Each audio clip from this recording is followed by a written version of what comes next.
I tried biochar and cardboard for 6 months. The soil truth shocked me. When I first laid down that crunchy layer of cardboard and sprinkled my garden beds with biochar, I thought I was setting the stage for the healthiest soil ever.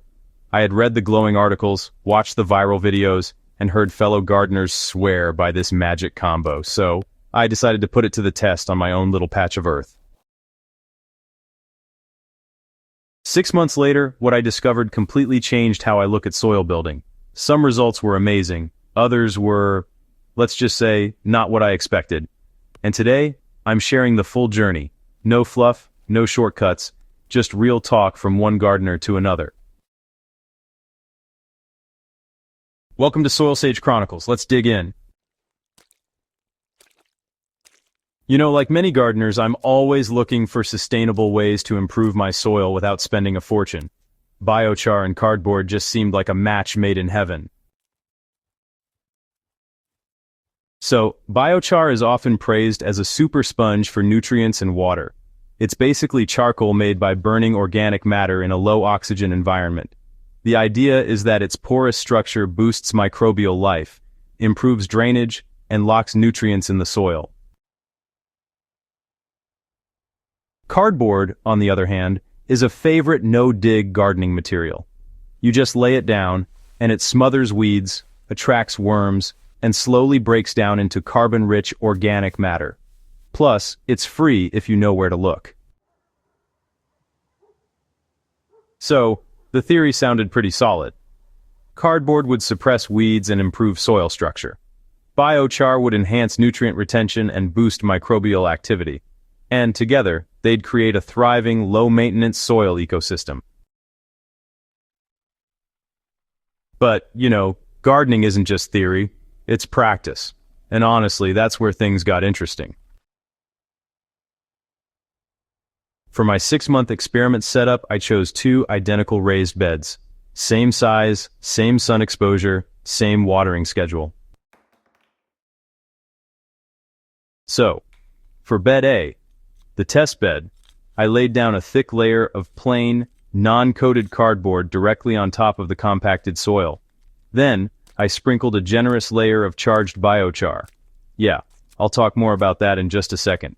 And topped it all off with compost and mulch.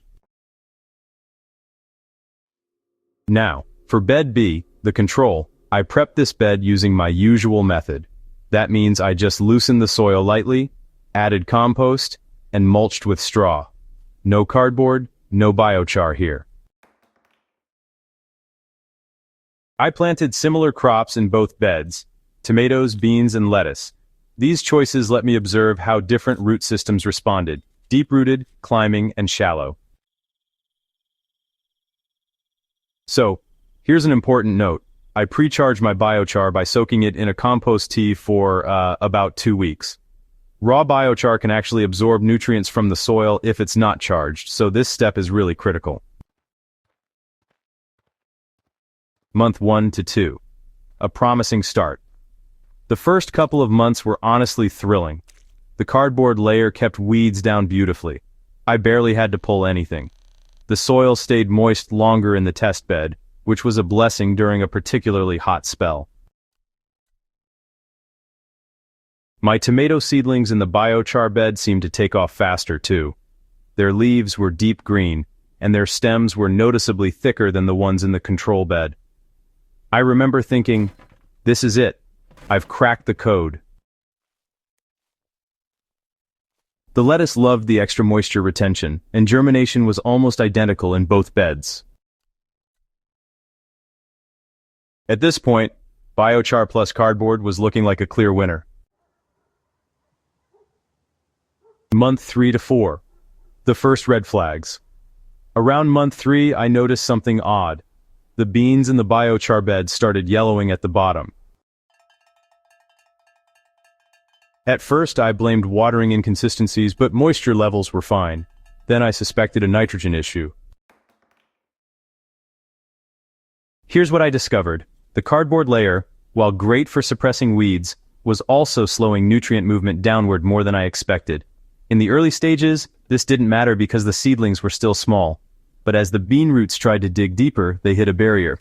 a mat of partially decomposed cardboard. Meanwhile, the biochar's nutrient-holding ability was working almost too well. It was soaking up nutrients from the compost layer, but because my soil biology hadn't fully colonized the biochar yet, those nutrients weren't getting released quickly enough. Essentially, the biochar was acting like a locked vault. So, the result? Well, my beans were hungry even though the bed was, full of potential nutrients. Month 5 to 6. The shocking truth reveals itself.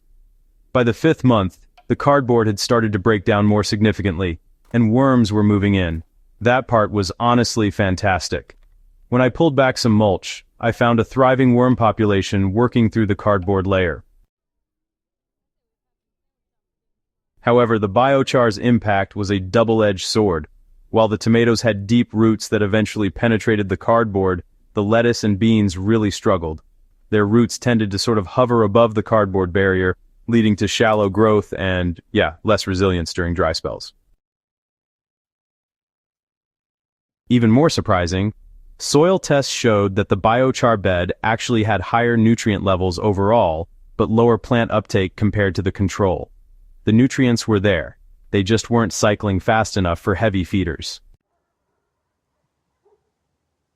The shocking truth I learned was this: biochar and cardboard can absolutely supercharge your soil, but only if your soil biology is already thriving. If you have sluggish microbial activity or compacted soil underneath, this method can actually delay nutrient availability in the short term. What I'd do differently next time. Looking back, I don't regret the experiment. I learned more in those 6 months than I would have in years of just reading. But if I were to do it again, here's what I'd change. So, pre-compost the cardboard layer a bit before laying it down. Wet, partially decomposed cardboard integrates more smoothly into the soil and doesn't create as much of a temporary barrier. Mix the biochar deeper into the soil rather than keeping it as a top layer.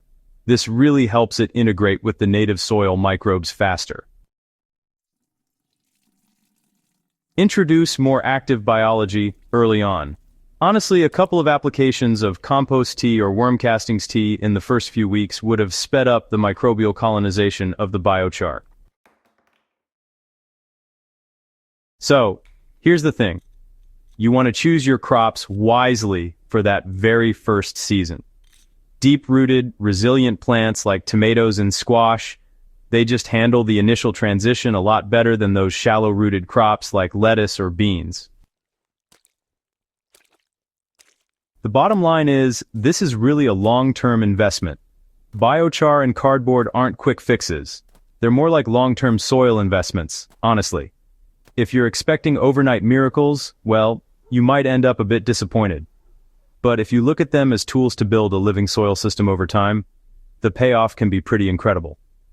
Now, several months after the experiment wrapped up, that test bed has actually become one of my most fertile plots. The cardboard is fully decomposed, the biochar is just alive with microbes, and the soil structure is beautiful, loose, dark, and full of worms. It just took a bit of patience and, an understanding of the biological timeline. Just a few final thoughts, and a little call to action here. Gardening really is full of surprises, and sometimes the methods that promise the most, well, they require the most understanding.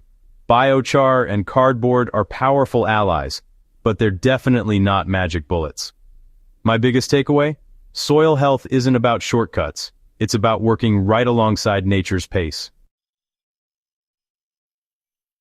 If you found this deep dive helpful, and you want more real-world gardening experiments, make sure to subscribe to Soil Sage Chronicles and share this article with your fellow gardeners.